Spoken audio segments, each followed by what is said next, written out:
Tuition कक्षा अनि छोटो समयको सम्झना। नमस्कार सबैलाई। केही समयको लागि भए तापनि हामी एउटै कक्षा कोठामा हामी एकाउन्ट विषय पढिरहेका छौँ। जीवन छोटो छ, जीवन साँच्चै छोटो छ।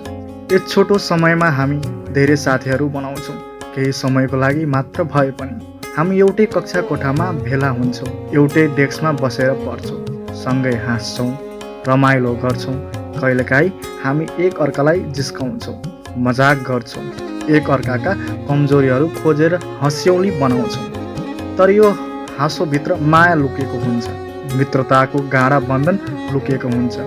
हाम्रो ट्युसन कक्षामा पढाउनु हुने गुरु मात्र शिक्षक होइन, उहाँ त हाम्रो अभिभावक जस्तै हुनुहुन्छ। उहाँ हाम्रो हरेक जिज्ञासालाई समाधान गर्नुहुन्छ। ज्ञान मात्र होइन, जिन्दगीको पाठ पनि सिकाउनुहुन्छ। कहिलेकाहीँ उहाँ पनि हाम्रो हाँसोमा मिसिनुहुन्छ, हाम्रै साथी जस्तै। यति थोरै समयमा हामीले कति सम्झनाहरू सँगालेका छौँ, अझ पनि सँगाल्नै बाँकी छ। आउने दिनमा अझै साथ नै पढ्नेछौँ।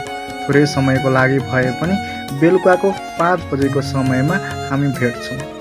होमवर्क पुरा नगर्दा साथीलाई उनीहरूले गरेका होमवर्क कापी मागेर सार्छौँ, पिउने पानी माग्छौँ। सबै क्षणहरू अविस्मरणीय छन् मेरो लागि। तर यो जीवनको यात्रा निरन्तर अगाडि बढ्छ। हामी एक अर्काबाट टाढा हुन्छौँ, तर यी मिठा यादहरू भने सधैँ हाम्रो मनमा रहनेछन्। हाम्रा हाँसो, हाम्रा रमाइलो पलहरू र हाम्रो मित्रताको मिठास कहिल्यै फिका हुने छैन। अन्त्यमा म यही भन्न चाहन्छु, हामी अलग भए पनि हाम्रो मित्रता, हाम्रो सम्झनाहरू सधैँ जीवित रहनेछन्। जहाँ भए पनि, जस्तो अवस्थामा भए पनि यी क्षणहरू कहिल्यै बिर्सन सक्दैन। आउने हाम्रो 12 कक्षाको परीक्षाको सबैमा शुभकामना। धन्यवाद। म तपाईँको मित्र राकेश चौधरी।